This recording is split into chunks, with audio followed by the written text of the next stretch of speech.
Welcome everyone back to another WIW pay-per-view review. Today I will be reviewing the NXT TakeOver Brooklyn 4. So, for the first match of the night, we had the Undisputed Era versus Mustache Mountain. Boy, I gotta say, I don't watch NXT TV every week, but I do see all the takeovers, and I have never been disappointed in any tag matches at all. And again, the streak continues. We're just another great tag match. I thought it was a great opener. It was fast-paced, hard-hitting. Both teams are going at it. I know a lot about Strong and O'Reilly. I don't know a lot about Mustache Mountain. Again, I know that both teams have had great matches before this, so I don't know how it stacks up. But for an opener, it was just amazing. The crowd was chanting, "Fight Forever" in NXT, which shows you that they're really into it. Now, the only thing I'll notice is most, openers, that's when the crowd's, really pumped up, so they're just gonna, pretty much if you have a decent talent, and they put on a good match, the crowd's gonna go crazy, but, anyways, amazing storytelling. Again, I don't know if it'd be match of the year just because it's tag, and they don't usually put those in match of the year, selections, but, I gotta say, just another great, tag match from NXT. The cool thing is, though, the Warriors did attack at the end, attack the Undisputed Era because they retained, so that'll be interesting. All former ROH guys, very talented. I've seen all of them, but it'll be great. Second match of the night was EC3 versus the Velveteen Dream. So, this match was weird because, I love Velveteen Dream. EC3, I know about his days in Impact Wrestling. Both amazing wrestlers. So, this match, I feel like the opener kind of, got everyone exhausted. Because, it's really, they're doing stuff that, I feel like, the crowd would usually pop for and stuff. But, I don't know, the crowd was, into it at times, but not. And that's why I thought, I'm watching, it's a good match. It's just, it seems like the crowd just isn't, when there's a big spot, they just be, half the crowd will only be, chanting something. But, I like the story of, both of them, because both of their gimmicks are about, wanting the spotlight and stuff, and I just love how they played off each other. Dream got the win. I don't know what this means exactly if either of them getting called up, because I feel like at least Dream should, win a title before, he's put a lot of good work in. He's still young, he doesn't have to go up yet. There's still a lot more time in development. There's so many more guys he can feud with. And the same with EC3. He just got here, so there's no reason for him to be called up. But, again, I don't think this was as good of his... for the Velveteen Dream matches, I don't think this was his best. I don't think it was better than his Ricochet or Aleister Black match. But, again, those two guys are, I would consider better wrestlers than EC3. And he's not a bad wrestler, it's just, they're just a little, they're a little level higher than him. But again, still a strong match.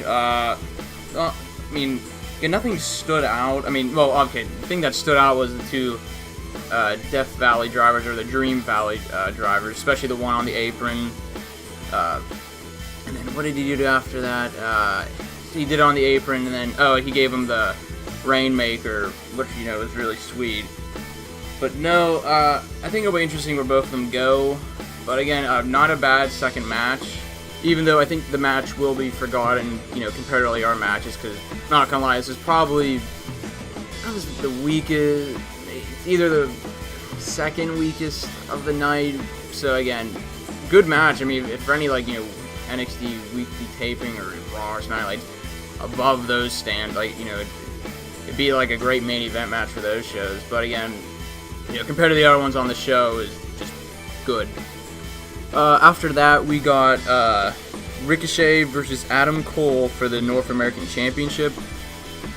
I don't know, this.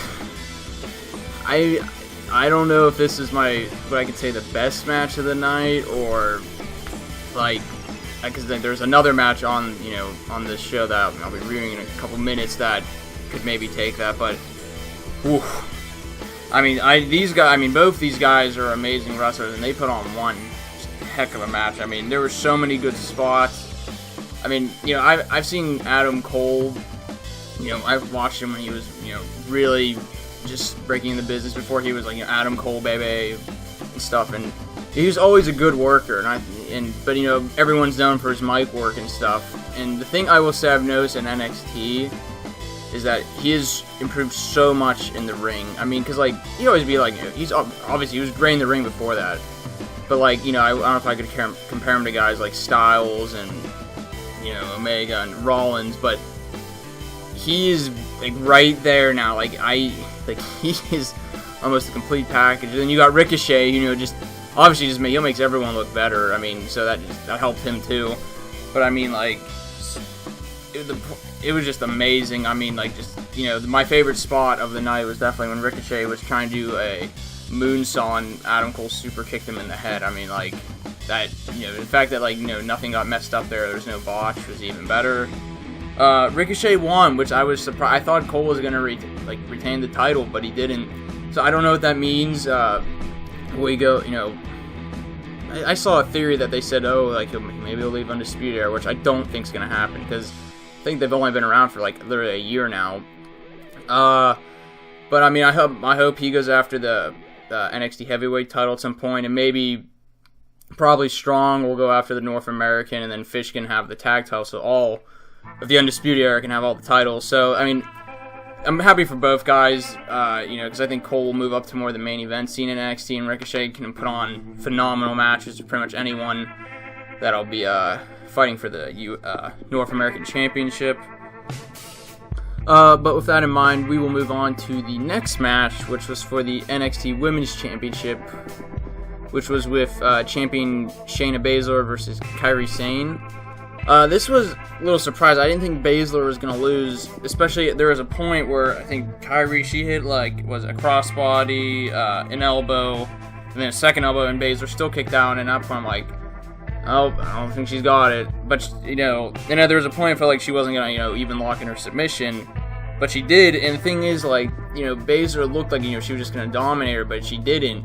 But at the end, they both came out, looking good. It didn't look like, Sane got lucky and won. She looked dominant, but didn't make Baszler look bad. Again, now, I mean, compared to the rest of the card, it's either this match or the Velveteen one with EC3 that I would say is either, I guess, the worst or second worst, but they're not bad. They're better than the TV standards by far. It's just that when you got all these other matches, some matches are going to get overshadowed by them, and this one, the other one was definitely overshadowed by our matches. But again, great match. Can't wait to see what Sane does, with the title. And Baszler, I'll assume, will probably move up to the main roster soon to join Ronda and her UFC friends was against the Four Horsewomen of the WWE, and probably do that rumored Survivor Series match. And for your main event for the NXT World Heavyweight Championship, champion Tommaso Ciampa versus Johnny Wrestling Gargano. I don't know, guys. I mean, I don't know what to say. The only other, I guess, storyline or match I could say is compare this is Okada and Kenny, but I'm amazed at how well WWE hasn't been able to do a long-term story with this rivalry. I mean, I've seen the other two matches. I think the first one in New Orleans was the best still. And the last one I think was at Chicago. Again, great match. I mean, this one, I don't know. Again, I can't say it's better than New Orleans. I'm still deciding if I like it better than the second one. But this was hard hitting, and I give them credit because you'd think having all their other matches be no DQ and stuff, you would think that, what else can they come up with, and they do new stuff, but they also they kind of they try to do they not do events, but when Gargano lost, he got DDT'd on the the wood of the ring, they show that spot again, and this time he did it to Ciampa, which is sweet. I like how they're showing stuff from the past, bring it in, but they're not overdoing it, and they would hint at it. Again, very hard hitting. There's some stuff though, I'm just critiquing. This is very minor. There was that table spot. He just super kicked him and he fell, and that's fine. But the problem is, in general, the super kick is overused. So that was the thing. And Gargano did, not only is it overused just in the whole wrestling industry, but Gargano used it so much in this match. I mean, it was kind of anticlimactic for the table. I will say the ending of the match, I loved it, but there was the reason it, like, I don't know, it didn't feel as, like, you know, majors, because for the ending, you know, Gargano kneed him, but then he, like, fell and, like, he hurt his knee when he hit something, and Ciampa just slid over the one, like, ring, I guess, like, entranceway. He's on the floor, but he did, like, the same spot, like, a couple minutes before, so it's like, we already saw, I mean, like, yeah, it's very smart, but it's like, you already did that, so it wasn't like, oh, like, as big, it was like, oh, that's so smart, like, I mean, he did it, so, you know, I wasn't, you know, I'd be like, it's kind of like, well, he should know to do that because he did it before, but I guess it kind of didn't make it as fun as, because, you know, did it previously. Again, I like the ending. It shows that Gargano, like, he's just, like, pretty much, he's losing his way in a sense that he's trying to fight like Ciampa now, not himself, and it's costing him big matches. And the thing is, like, you know, there's a lot of times where, like, wrestlers fight a lot, and, like, you know, you kind of get tired of the rivalry. Like, the Usos and New Day put on great matches, like, every time. But even at the end, it's kind of like, you know, they need a break. You know, we've seen them fight a lot. But, like, this, like, I still want more. Like, I want to see the end of the story. And I like how the heel is, like, literally winning. Like, he's actually winning matches. He's winning the smart way. But, I mean, it'll be really interesting to see what happens. Because, things I did want to see the triple threat with, you know, Black, Gargano, and Ciampa. But, you know, obviously Black got hurt. But, again, I'm amazed at these two and, like, how far they've come, especially when they first got on the NXT. But, again, another great match. I don't know how I compare it to their others. Like, I think definitely not the best, but possibly the second. I still gotta, like, still decide on that. But that is it, guys. Thank you for listening. I will be doing a SummerSlam review. Again, I will try to get it out early like this one. And I don't know how many times I'll be able to do reviews for the rest of the year, but I like to do big ones like these. But again, thanks for listening, and I will see you soon.